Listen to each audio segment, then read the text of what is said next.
Bonjour, aujourd'hui nous allons faire la correction des exercices que je vous ai envoyés la dernière fois sur la reproduction chez les angiospermes et précisément les organes reproducteurs. Alors le premier exercice concernait le fait de remplir le texte par les mots qui conviennent. Alors je vais à la fois faire l'exercice 1 et l'exercice 2 en même temps parce qu'on va en même temps voir le nom des organes et on va voir le schéma sur la fleur. Alors les pièces florales servant à la reproduction sont insérées sur le réceptacle rattaché au pédoncule. Alors ici on voit en rouge, donc ce que j'ai encerclé en rouge c'est le réceptacle et en bas vous avez en vert le pédoncule. La protection est assurée par les sépales. Donc voilà, les sépales, ce sont les feuilles vertes, formant le calice. Le calice, c'est l'ensemble des sépales. Et par les pétales, voilà ce que j'ai encadré en rouge ici. Donc les pétales sont les feuilles qui sont en coloration rose. L'ensemble des pétales s'appelle la corolle.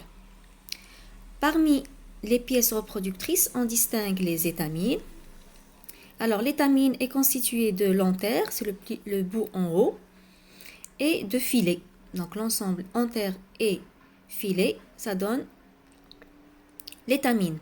Alors on dit une étamine. Et attention là, vous avez une étamine mature. C'est quoi la différence avec la jeune, donc le jeune antère? Donc le jeune antère, il n'est pas encore ouvert, c'est-à-dire on n'a pas encore les graines de pollen qui sortent. Alors que l'antère mature, on a déjà, donc il y a l'antère qui s'ouvre et qui laisse passer les grains de pollen. Alors, on distingue, on a dit les étamines qui sont les organes reproducteurs mâles et le pistil. Alors, le pistil, c'est quoi? Le pistil, c'est l'ensemble de stigmates. Donc, si on commence du haut vers le bas, donc le stigmate, puis le style et enfin l'ovaire. Alors, le pistil qui constitue l'organe reproducteur femelle.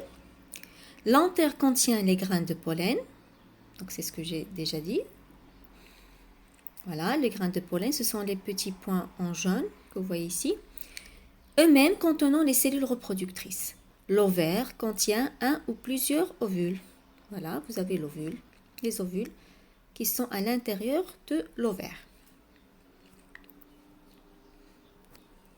Alors maintenant, l'exercice 4, donc 3 et 4, donc on va le voir. Alors, complétez le schéma du grain de pollen.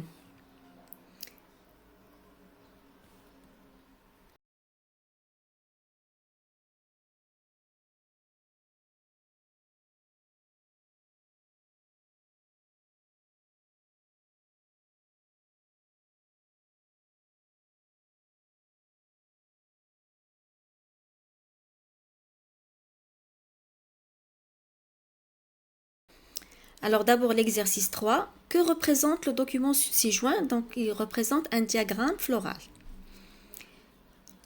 Nommez les éléments du document représenté. Donc vous avez petit 1, donc ce sont les sépales, c'est ce qu'on met à l'extrémité. De façon, bien sûr, on va toujours dessiner le diagramme floral de façon un peu cyclique. Donc d'abord vous avez à l'extrémité les sépales, puis les pétales.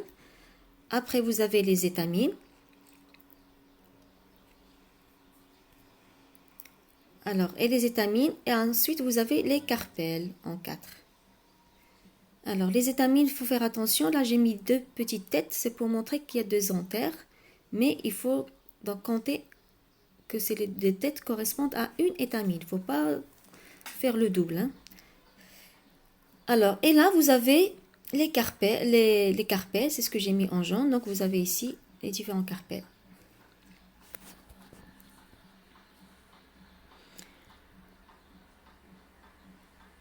Alors, si on veut faire la formule florale, en fait, c'est vous avez 5 sépales, 5 plus 5 pétales,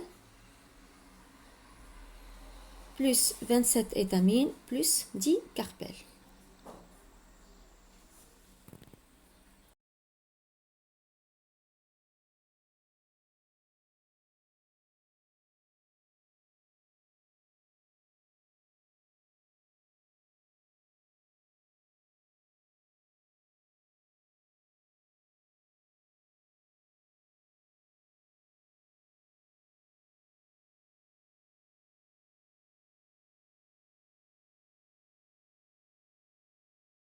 Alors maintenant, l'exercice 4, compléter le schéma du grain de pollen. Alors le grain de pollen est constitué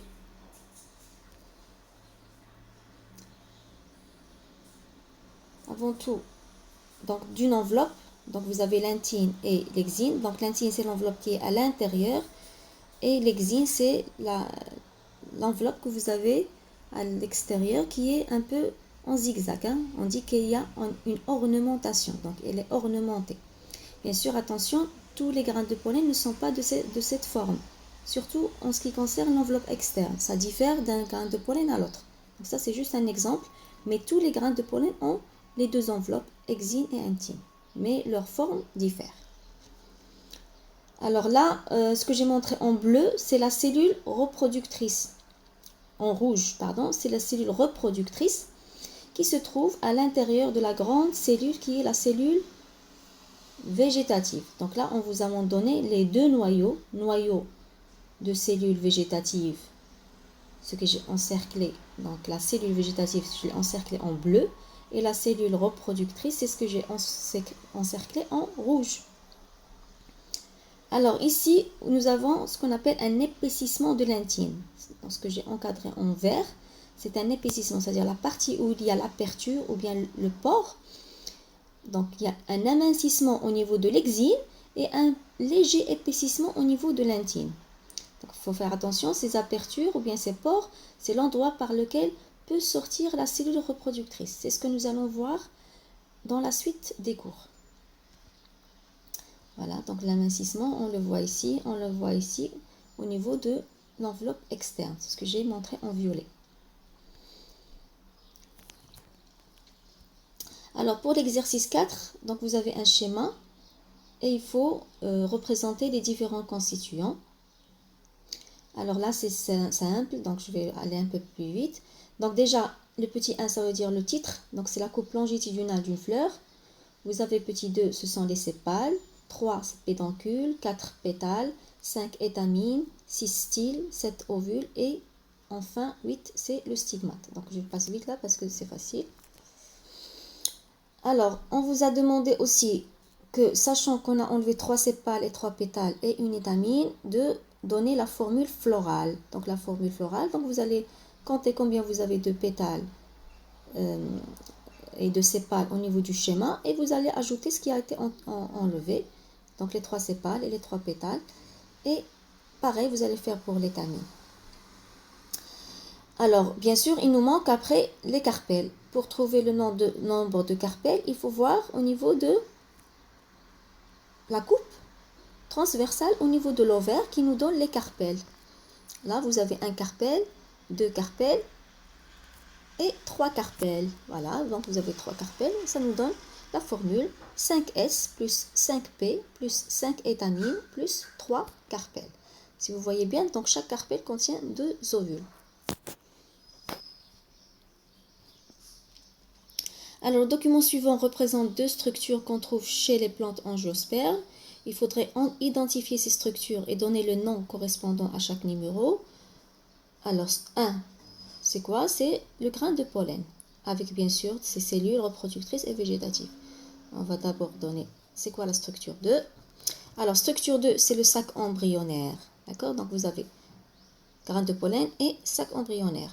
Maintenant, les noms. Donc, vous avez pour petit 1, les synergides. Ce sont des cellules accompagnatrices de l'osphère en fait. Leur rôle en quelque sorte, c'est de guider un petit peu la cellule reproductrice mâle pour arriver jusqu'à l'osphère. C'est ce qu'on va voir par la suite, lorsqu'on va voir un petit peu la fécondation. Après, vous avez l'osphère, donc petit 2, les noyaux centrales, en petit 3, et les antipodes. On va voir le rôle de chacun de ces cellules au fur et à mesure qu'on avance au niveau du cours. Pour l'instant, retenez juste les termes des organes et des constitutions des différents organes. Alors 5, c'est la cellule reproductrice. Donc, ou bien on parle de cytoplasme de la cellule reproductrice. Et le 6, vous avez, soit on dira la cellule végétative, en général sans rien préciser, ou bien on va dire c'est le cytoplasme de la cellule reproductrice, de la cellule végétative. Alors maintenant l'exercice 6, identifier les schémas représentés et donner les noms correspondants aux numéros. Donc là c'est simple, donc c'est une étamine avec 1 l'antère et 2 le filet. B c'est un pistil avec stigmate, style et ovaire. Ensuite vous avez C c'est le grain de pollen avec l'exine, l'intine et les différentes constitutions qu'on vient de voir dans le schéma d'avant. Vous avez D, c'est une coupe transversale de l'antère. Donc là, 11, vous avez les grains de pollen. 12, c'est la fente de déhiscence, c'est-à-dire l'ouverture par laquelle les grains de pollen vont sortir. Et le 13, c'est le sillon. En fait, le sillon, c'est ce qui sépare deux antères les uns des autres. On avait dit qu'il y avait 2 loges, d'accord, par antère.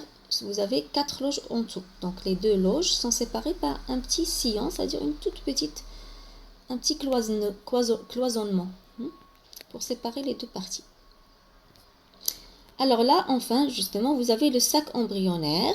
Alors les sacs embryonnaires, on vient juste de représenter les différents constituants. Donc il faut répéter ces schémas, comme ça vous allez les mémoriser. Donc c'est le but de refaire et refaire ces schémas à chaque fois, mais dans différents exercices. Alors, on vous a demandé de déterminer les organes reproducteurs mâles et femelles parmi ces schémas. C'est simple. Donc, ce que j'ai encadré en bleu, ce sont les organes reproducteurs mâles.